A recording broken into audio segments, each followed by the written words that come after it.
Hello friends, welcome to the third session of maths. Today we are going to look at digits and decimals. So you know that the numbers that we commonly use are in a decimal system, right? So what exactly is the decimal system? So we start our numbers, natural numbers from 1, 2, 3, 4, 5, 6, 7, 8, 9 and then we go to 10. So where it starts becoming a two-digit number. And then from there until we have seen all the two-digit numbers, there is a cyclic pattern in which all the digits repeat, right? So basically what we are doing is we use 10 digits 0 to 9 and these digits are used in cyclic manner. For example 0, 1, 2, 3, 4, 5, 6, 7, 8, 9, these 10 digits are single digit numbers. When we go to from single digit numbers to two digit numbers, we repeat the same digits and we just add a 0 to it. So it becomes 1 0, then it becomes 1 1, then it becomes 1 2, like that. Same like you can see here for when we are going from two digit numbers to three digit numbers, the first three digit number is 100. 99 plus 1 is equal to 100. So that means we have 0 to 9 as single digit numbers, 10 single digit numbers.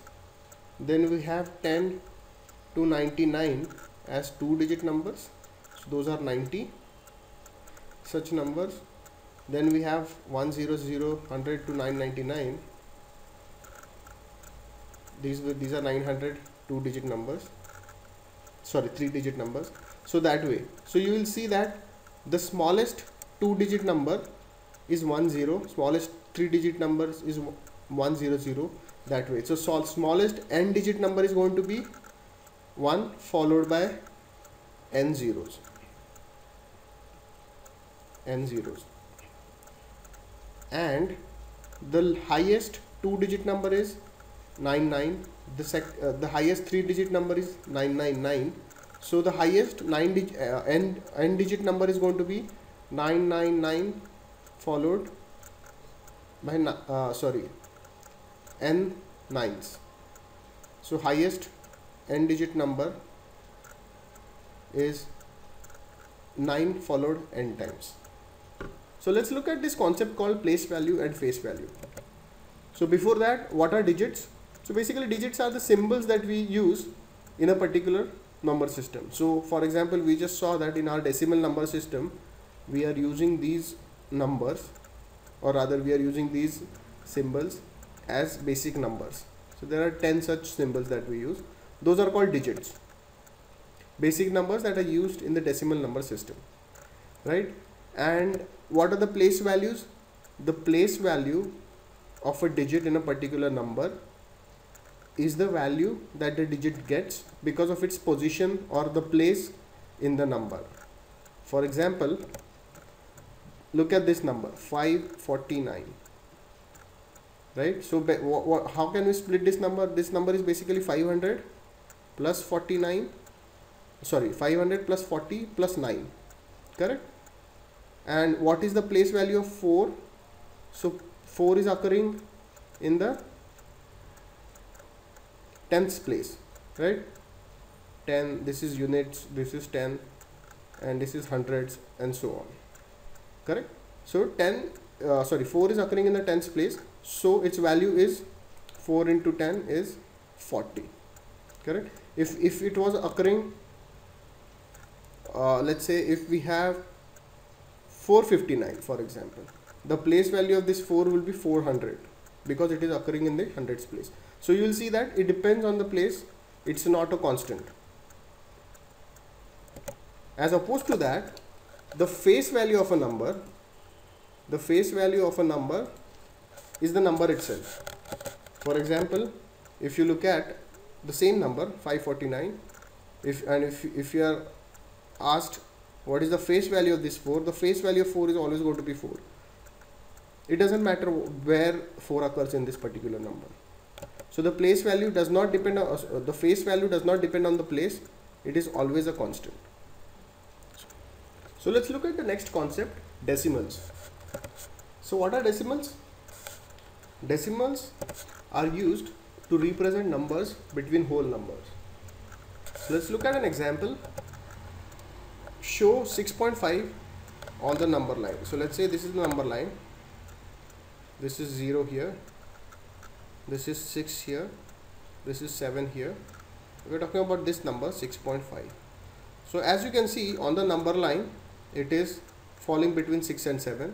And to show such numbers, we use decimals.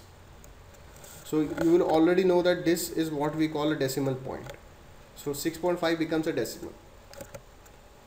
Similarly, 6.34 on a number line. No, okay, let's use the same number line. This is going to be 6.5. So 6.4 is going to be 6.34 is going to be somewhere before 6.5 and somewhere after 6, and it is going to be closer to 6.5.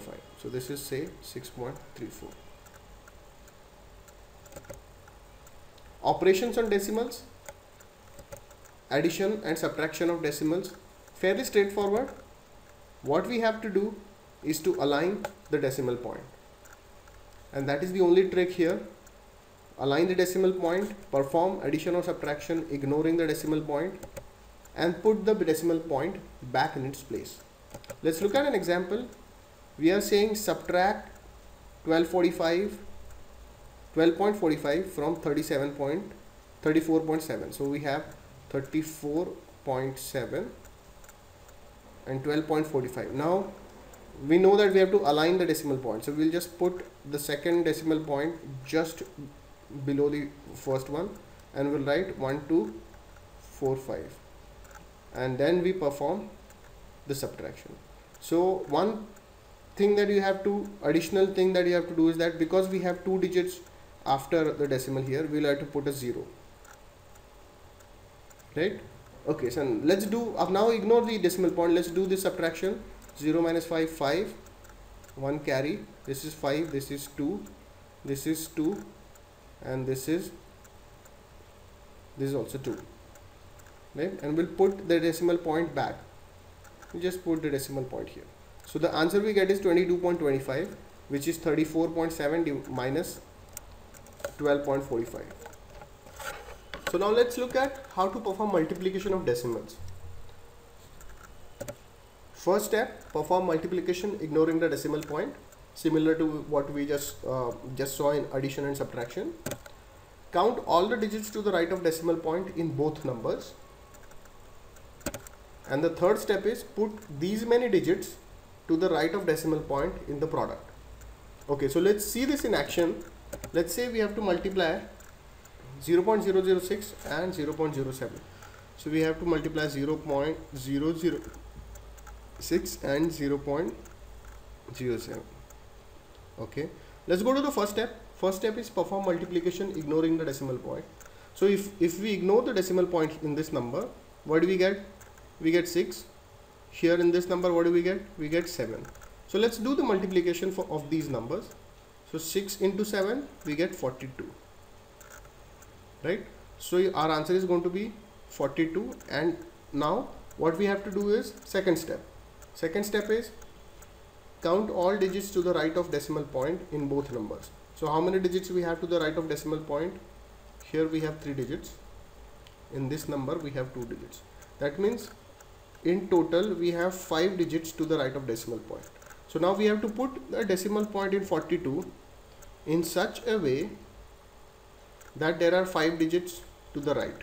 So this is 1 digit, 2 digit, 3 digit, 4 digit, 5 digits. So if you put a decimal point here, we are going to have the correct answer, because this is the only number that we derive from 42 in which we have to the right of decimal point we have 5 digits.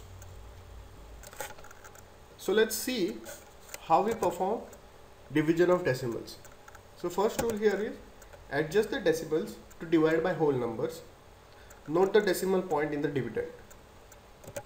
Divide ignoring the decimal point and put the decimal point back in its place in the quotient. So let's look at some examples here. First example is divide a decimal by a whole number. Let's look at this particular problem. Divide 3.6 by 12. So what are we doing here? We are doing 3.6 divided by 12, right? Okay, so what is the first step? Adjust the decimals to divide by whole numbers. So we are already dividing by a whole number. 12 is a whole number, so we don't have to do the first step. Note the decimal point in the dividend. So we note this particular place, okay, and now divide ignoring the decimal point. So let's say we are doing this 12 divided by 36. We'll ignore the decimal point and we'll perform this operation. So we know that 12 3s are 36, so we know we get remainder as 0, correct? Now the third step is put the decimal point back in its place in the quotient. And where do we have this decimal point? This decimal point is here, right? So that means we should have one place to the right of decimal point in the quotient. So if we have the quotient as 3, one place to the right of it, we have to put a decimal point such that there is one digit to the right of the decimal point. So that will have to be here, and we'll have to add a 0 before it. So the quotient now becomes 0.3. So we can see that 36 divided by, or rather 3.6 divided by 12 is equal to 0.3. You can verify this again. You can multiply 12 and 0.3. What will you get? You will get 12 into 0.3. Okay, so this is a multiplication of divisions. So what we do, we just perform it without looking at the decimal point, and then we put the count how many digits we have to the right of decimal point. We have only one digit, so we'll put the decimal point in a place where we have one digit to the right of the decimal point. So we'll put it here. So we get 3.6. So that means 3.6 divided by 12 is equal to 0.3. So let's look at the second type of a problem where divide a whole number by a decimal. That means, look at this type of problem, divide 36 by 1.2. Okay, we'll look at the same algorithm again. Adjust the decimal point to divide by a whole number. So 1.2 is not a whole number, so we'll have to make some adjustment. How do we convert 1.2 to a whole number? We just multiply it by 10. So if you're doing if you're multiplying 1.2 by 10, so we'll also have to multiply 36 by 10. That means effectively we have to find out 360 divided by 12. This operation we have to find out, correct? So what we do, 360 divided by, okay, the second part of this is note the decimal point in the dividend.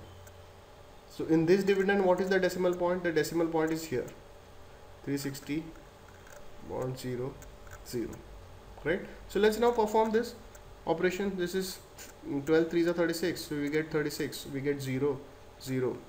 We bring this 0 down, we put another 0 here, right? And then it's all zeros here, right? So that means if you we'll have to keep performing until this 0. Okay, that is because we'll have to at least perform this division until the decimal point. So this 0, and then put a decimal point, and then these zeros can be put later on. So that means 360 divided by 12 is equal to 30.00, right? And we put the decimal point back in its place. Result is like this: 36 divided by 1.2 is equal to 30, or rather 30.0. Okay, so let's look at the third case. The third case is divide a decimal by another decimal. So let's say we are dividing 36 by 0.12. 36 by 0.12. So 3.6 by 0.12. First step, adjust the decimals to divide by a whole number. So here we don't have a whole number, so we'll have to multiply by 100. So what do we get? Multiply this by 100, multiply this also by 100. So we get 360. So 360 by 12 is what we are supposed to do. So that means 360.00 divided by 12. So again we have 12 3s are 36. So we get 36 0. This 0 will have to pull down. this is 0, so this also becomes 0, and we don't have to do anything. We'll have to do operation with this 0 because it is before decimal point. After decimal point we don't have to do any operation, so this decimal point remains here and we get 0 0. So here again what we can say is that 3.6 divided by 0.12 is equal to 360 divided by 12 is equal to 30 or 30.00. So this is how we look at the division of decimals. These are three particular cases, but in all the cases these three rules apply. Let's move on to this concept, terminating and non-terminating decimals. Non-terminating decimals are the decimals that do not terminate. For example, let's look at this decimal 1 by 9. If you try to divide 1 by 9, 9 does not go into 1, so we write 0 and we borrow a 0. So 9 goes once in 10, so 9, 10 minus 9, we get 1. We borrow another 0, another one time 9 goes into 10, we get 0. We borrow another 0, another one time 9 goes, and we are left with 1. But you will see that this one will always remain, so that means the quotient will keep on going on 0.11111 till infinity. So this kind of a decimal does not terminate. Another example would be, you can try it for yourself, 22 by 7. You will see that 3.142857. Then again you will have 142857, again 142857. So these kind of decimals do not terminate and they are called non-terminating decimals. So just by looking at the decimal, there is a trick to tell whether a particular decimal is going to terminate or not.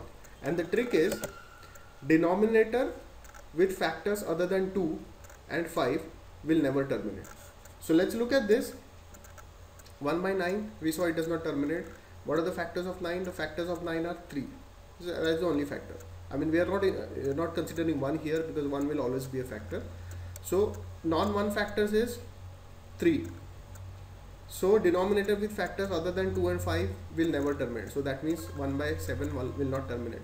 22 by 7, anything divided by 7 will never terminate. Anything divided by 3 will not terminate. Anything divided by 7 will not terminate. Anything divided by 9 will also not terminate. That is because the only factor 9 has is 3, right? And why do we have these two numbers anyway, 2 and 5? That is because the decimal system works on the base of 10 and the factors of 10 are 2 and 5. So if we have 2 and 5 present, it is likely that this thing will terminate. In fact, there is a special rule for terminating decimals also. Let's look at that. Terminating decimals obviously are decimals that do terminate. For example, 1 divided by 8. So if you look at 1 divided by 8, you will get 0.125. What are the factors of 8? Factors of 8 are 2. Correct? So we have 2 here and the only factor is 2, so it will terminate. So the rule for terminating decimals is that, another example is 2 by 5, which is 0.4. We have 5 here and that is the only factor, so it will terminate. The rule is that denominator with only factors 2 and 5 will always terminate. So the only factors have to be 2 and 5. If you take, for example, 2 and 3 as factors, that means something divided by 6. Let's say 1 divided by 6. If you take 1 divided by 6, that is also going to be a non-terminating decimal. You can try it for yourself. 1 divided by 6 is non-terminating. That is because it has factors, 6 has factors 2 and 3, and because there is a 3 here, it will not terminate. If it was only 2 or only 5 or a combination 2 and 5, then that is the only place where those fractions will terminate. Let's further look at the categorization of non-terminating decimals. There are two types of non-terminating decimals: decimals that repeat and decimals that do not repeat. So non-repeating decimals are the decimals that do not terminate and do not repeat. For example, root 2. If you calculate root 2, you will see that 1.414215, the process will go on and on, so it is a non-terminating decimal. At the same time, you will see that none of these digits is repeating.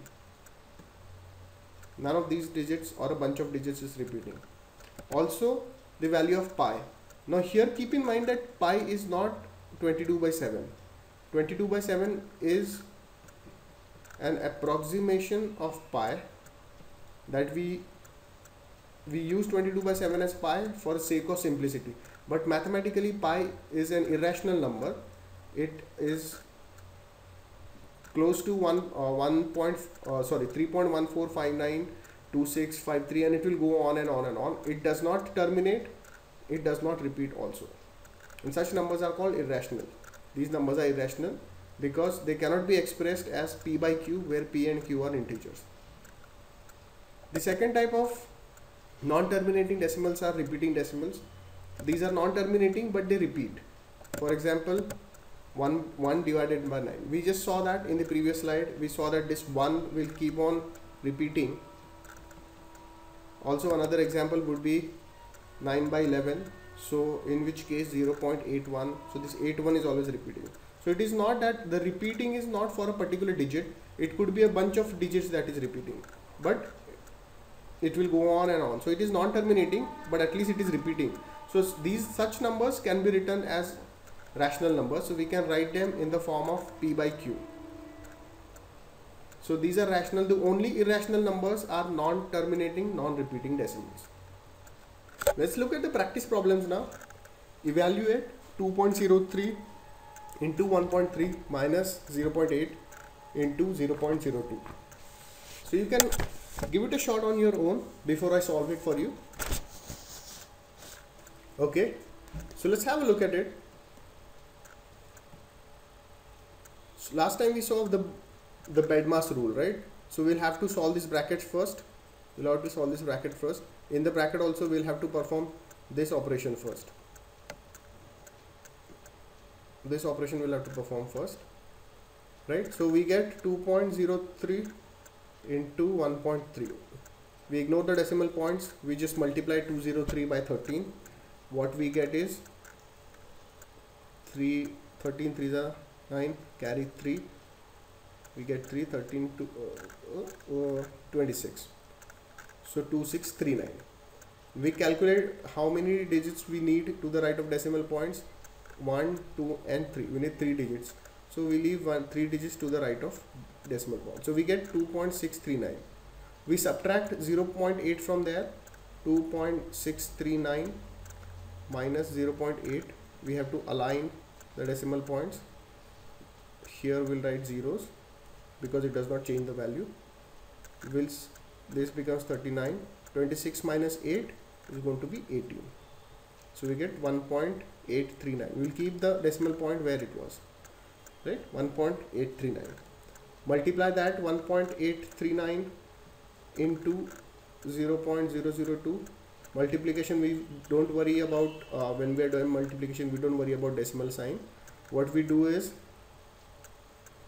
just multiply 1839 by 2. So we get 3678, right? 1839 into 2 is 3678. And how many digits we need to the right of decimal point? 1 2 3 4 by 4 5 6. So we need 6 digits to the right of decimal point. So 1 2 3 4 5 and 6. So we need a decimal point here. So this is the answer to this particular expression. Let's go to the next problem. You can give it a shot. Okay, what would be the largest possible value of k to make this particular number, this number is defined in terms of k, this particular number fall between -10 and 10. Okay, so let's see. Let's first try to understand, how the value of k is going to make an impact to this number. So this number is basically 2457. Let's say k is equal to 0. Okay, let's say k is equal to 0. What do we get this number? 3457 into 10 raised to 0. What is 10 raised to 0? Anything raised to 0 is 1. So we get 2457 into 1. So what do you get? 2457. Correct. So is this number between -10 and 10? No, it is not. Now let's see k is equal to 1.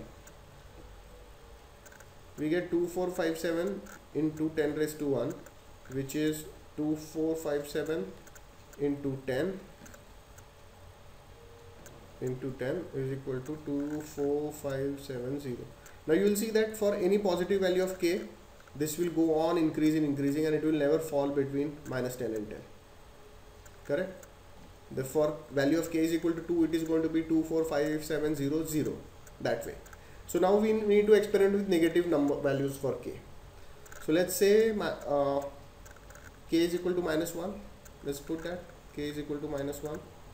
So we get 2457 into 10 raised to minus 1. 10 raised to minus 1 is 1 divided by 10. So that means 2457 into 1 divided by 10. That means divide 2457 by 10. What do we get? We get 245.7. Correct? Similarly, for value of k is equal to minus 2, we get 24.57. For the value of k is equal to minus 3, we get 2.457, and this is the value that falls between minus 10 and 10. But you will also see that for k is equal to minus 4, or for any number less than minus 3, for k is equal to minus 4, the value is going to be 0.2457. Correct? And for k is equal to minus 5, it is going to be 0.02457. So these values, all these values will fall between minus 10 and 10. But what is the question now? Let's look at the question. Largest possible value of k. So largest possible value of k is going to be minus 3.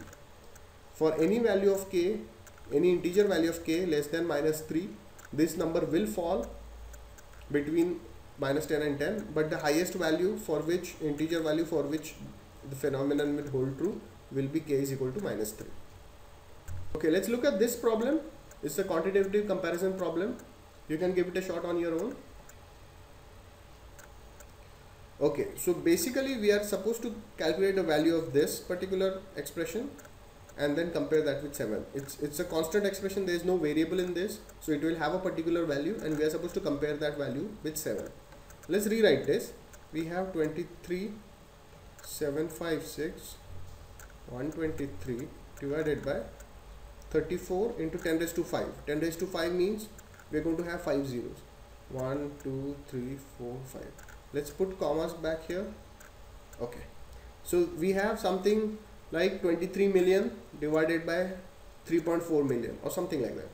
Right? Now it will be very difficult to calculate this value. You know, obviously you have calculator, but still, the trick here is that we just multiply this by 7 and let's see what number we get. So we get 34,000,000 into 7. Right? What would that number be?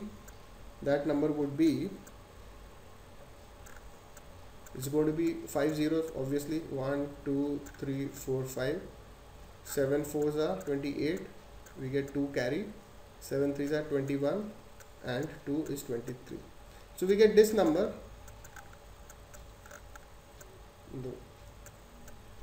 Yeah, 23,800,000. So if this number, now we'll compare this number with this. This number is smaller. This particular number is smaller. So if that means if the numerator was any number greater than 23,800,000 or 23.8 million, if it was greater than that, then this product would be greater than 7. But with a number smaller than 23.8 million, this number is going to be less than 7. So that means we can easily say that the answer to this question is B. 7 is greater than this particular number here, without calculating the number itself. So that brings us to the end of our third session of maths. If you have any doubts or queries, or you would like to know more about our GRE program, you can reach us on this number. Thank you for watching.